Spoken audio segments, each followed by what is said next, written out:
We're live, and 2, 3. Now.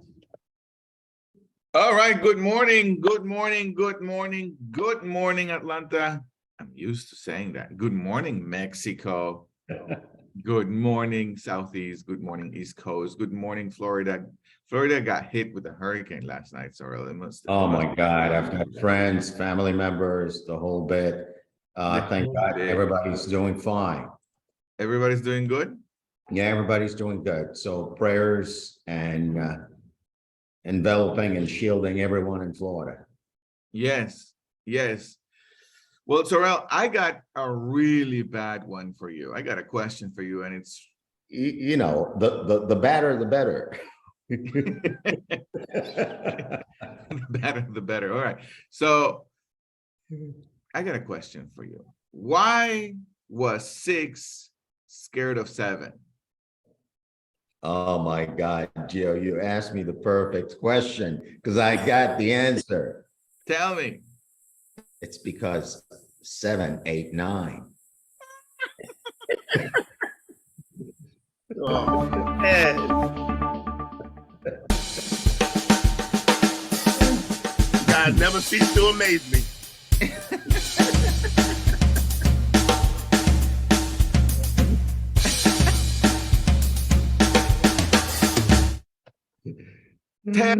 Terrible 7, 8, 9. Yeah, but it's logical, isn't it? Good morning, good morning, good morning, good morning, everyone. Thank you for being here. Stan, thank you for being here. Cece, thank you for being here. Elite T8 Plus, thank you for being here. Thank you for moving your calendar. Thank you for moving things around. It is not a small thing that you're here, and it is not a small thing that you woke up this morning. Today, I get the privilege to be at Spiritual Matters, Spiritual Day. This is so great. I love being here on today's conversation. One of the most uplifting conversations of my life is to discover my own spirituality in whatever we call our human experience. So I love this conversation, Sorrel. And I know today we're going to be dancing with Dr. Monikah Ogando's adventure in Egypt. What is today about, Sorrel? Well, today is about the secrets of the temples of Egypt. Picture this. There's spirituality as you know it, as I know it, and for each of you listening, there's spirituality as you know it, and as you practice and expand your own, right?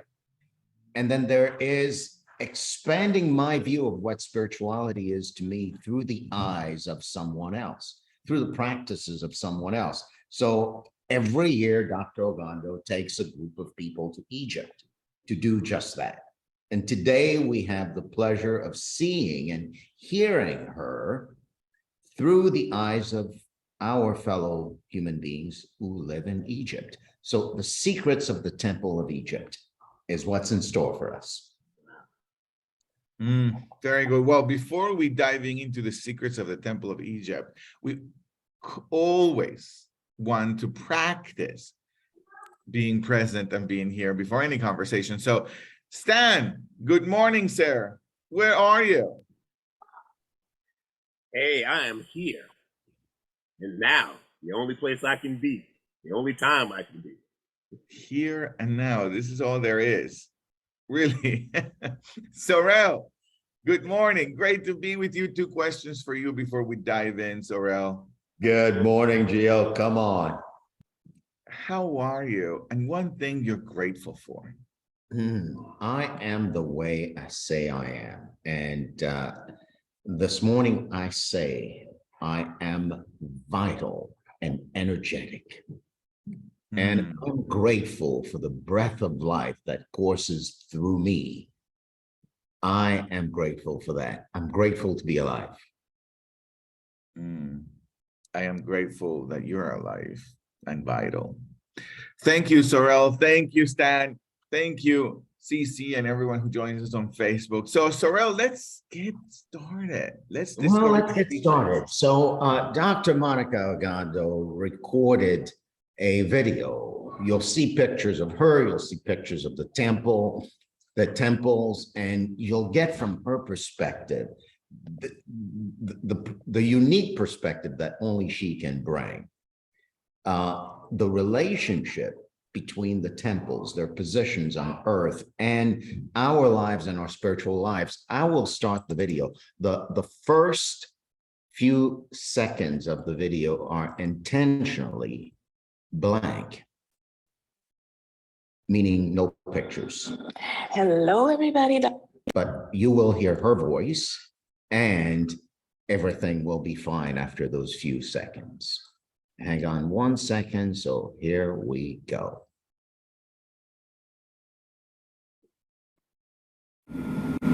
Hello, everybody. Dr. Monikah Ogando here. Welcome to Thursday Daily Huddle Spiritual Matters. I'm so excited to be with you once again. I know this is another pre-recorded session, but it bears repeating that I love the secrets that Egypt contains. This is a journey that I take every single year in September, and bringing people along for their own transformational initiation journey. Last week, I brought you my co-facilitator, Natalie Oliver Atherton.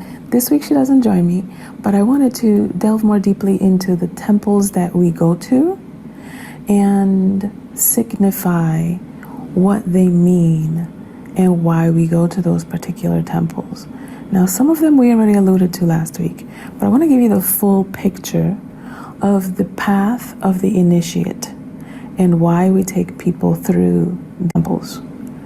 When we land in Cairo, we hop on another plane to go to Abu Simbel. Now, if you look at the geography of Egypt, Abu Simbel is right at the border of Egypt with Sudan. It is the southernmost tip of Egypt. So we begin at the bottom. And if you can think of a clock, a circle that signifies a clock, and the 12 o'clock position being the northernmost and the 6 o'clock position being the southernmost, then we begin at the 6 o'clock position, the lowest of the human consciousness, that is the least awake, but not awake. Does that make sense what I'm saying, right? So it's when you are the least awake, but you are awake nonetheless. Awake to your own divinity, awake to there's got to be a better way, awake to seeking, and awake to elevating. That signifies or corresponds to the temple in Abu Simbel, which you see here. And it is prefaced with these 4 colossi that represent the 4 lower bodies. Now, there's a historical context to these temples. There's a history to what pharaoh, what king created it, and for what purpose from a political and a sociological standpoint. But from a metaphysical standpoint, Abu Simbel represents the lowest part of your awake nature. It is where you begin seeking and wondering, is there another way? Could this be different? Could my life be better? And it corresponds to the zodiac sign of Leo. Leo, as some of you know who are familiar with astrology, corresponds to the planet, or in this case, the star. The sun is ruled by the sun. And so when this temple is at its peak, it faces the sun as it rises. So it witnesses the lowest moment of the sun every single day.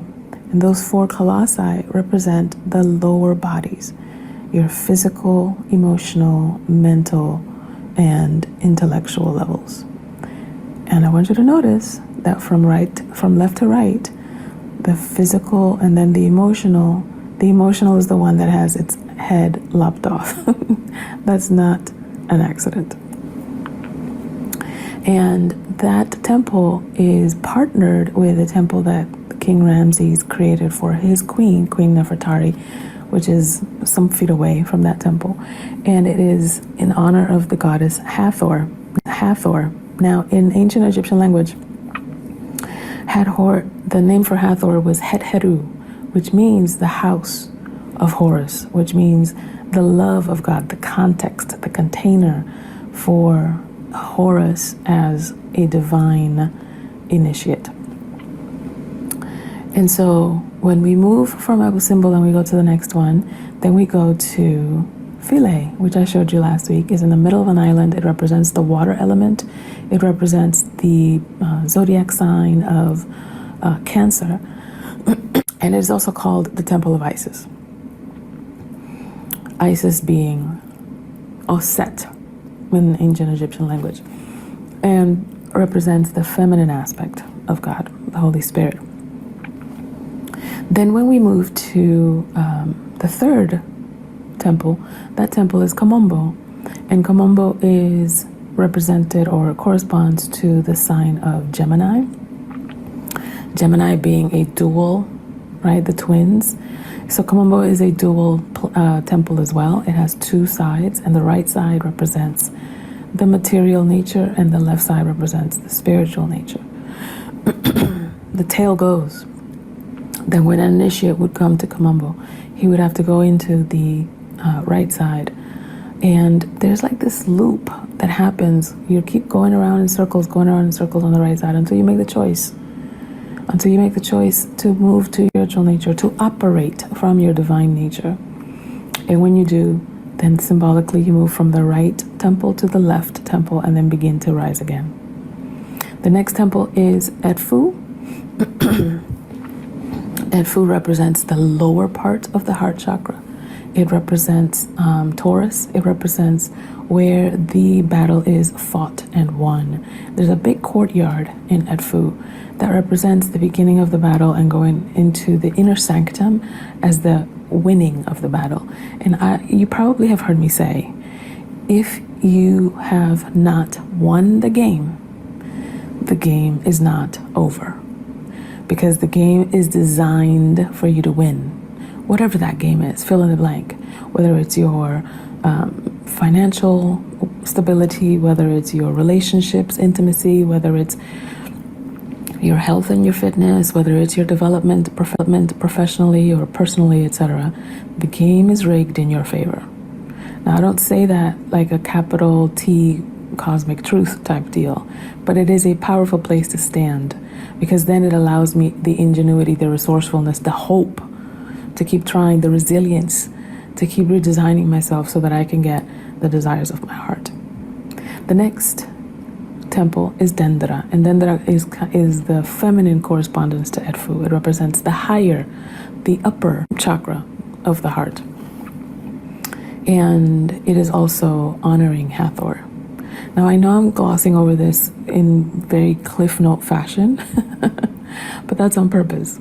It's because I want you to come to Egypt with me next year, and you will see the link if you're interested in coming to Egypt and you're interested in walking this path of the initiate in your own heart and for your own transformation. Then I want you to go to monikahogando.com/Egypt-interest. So when we leave the fourth chakra, the chakra of the heart, then we go into the fifth chakra, the chakra of the throat. It is represented by Karnak and Luxor temples. Notice that the lower bodies are all represented by dual temples.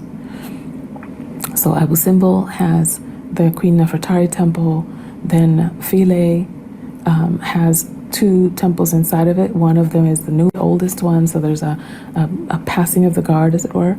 Then Kamombo itself is a dual temple, and then you have Edfu and Dendra. And in the fifth chakra, you have Karnak and Luxor.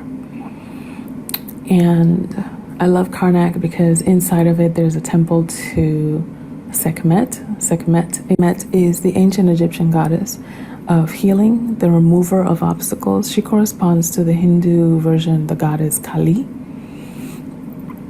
So she's very fierce and protective, but on a purpose, right? So she doesn't destroy just to be destructive. She destroys to clear the way for a higher possibility. And Luxor also is organized and engineered. If you look at it from aerial view, it looks like the shape of a human being. So the entrance looks like two legs, and then there's a courtyard that represents kind of like the belly of the human being. And then you have the heart inner courtyard, and then you have the head.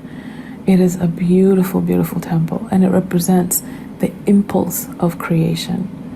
Just like in the Bible, it says, in the beginning was the Word, and the Word was with God, and the Word was God.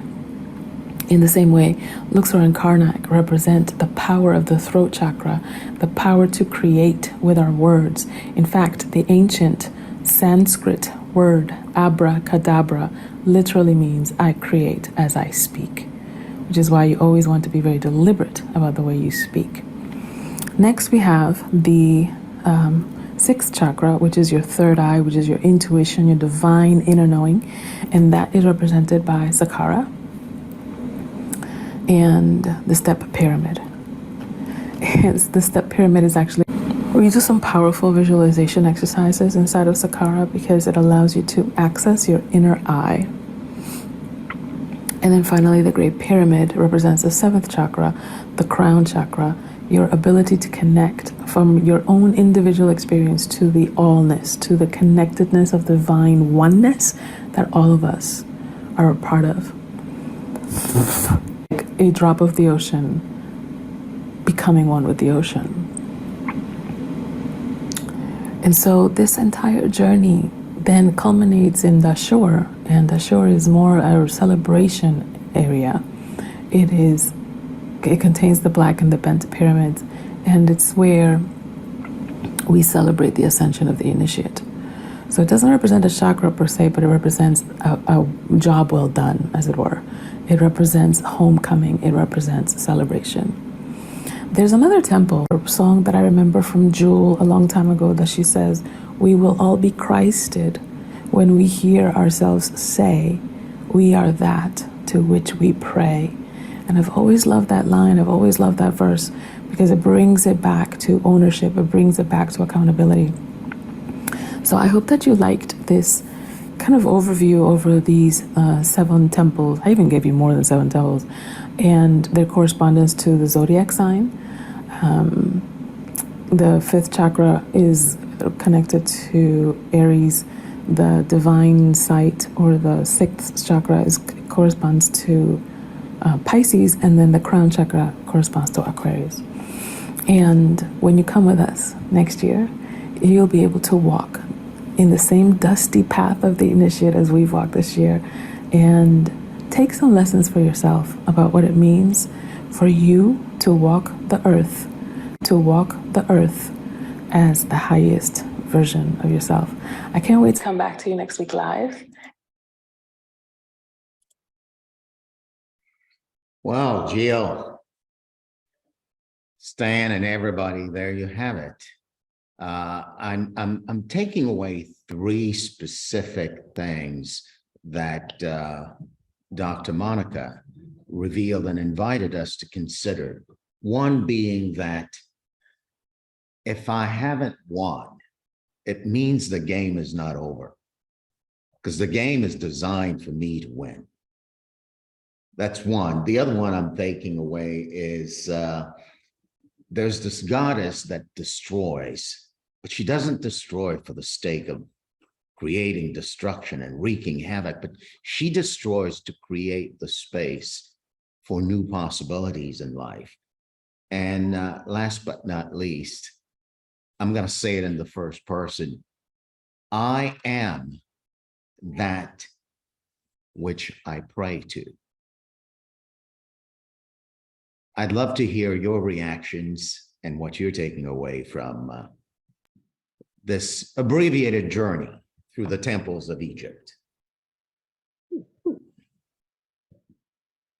Go ahead, Stan. Okay, go ahead, Stan.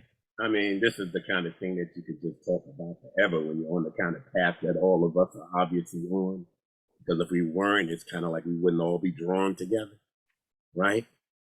But I heard that smacked me in the face, like in a good way, that we will all be Christed the day that we hear ourselves and say that we are the ones to whom we pray. That I am the one to whom I pray. Because all of these everything we read about being our better self and everything is telling us is anchored in the fact that everything that is came from this one source, and that it was impossible from this one source to create anything that didn't have that spirit or that piece of the source in it. Because how can everything be made? Let's just say I'm the only thing that there is, and I make everything else. Doesn't everything have to be made from me? It has to be made from me. Everything, if there's nothing else, and I make everything had to be made from me. I'm the only substance that there really is. So this higher thing that we sometimes call God or whatever is really us manifested in this form. And everything that we really look at is that highest thing just manifested into infinite form. And we are one of the forms, and we're said to be the highest form of that manifesting, all-giving source. We are actually that thing.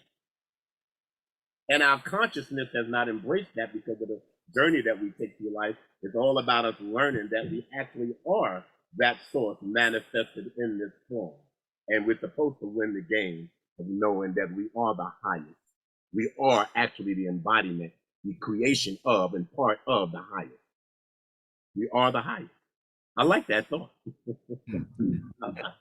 I love it. Even if it ain't true, I love it, but I believe it. It ain't true with a capital T, but it is a powerful place to stand. I like that thought. Yeah. Yeah, I like that thought. I really do. I like that thought as well. And I like the dance between I like the dance between it ain't true with a capital T, but it's a powerful point of view to look at. And it makes sense in many ways with the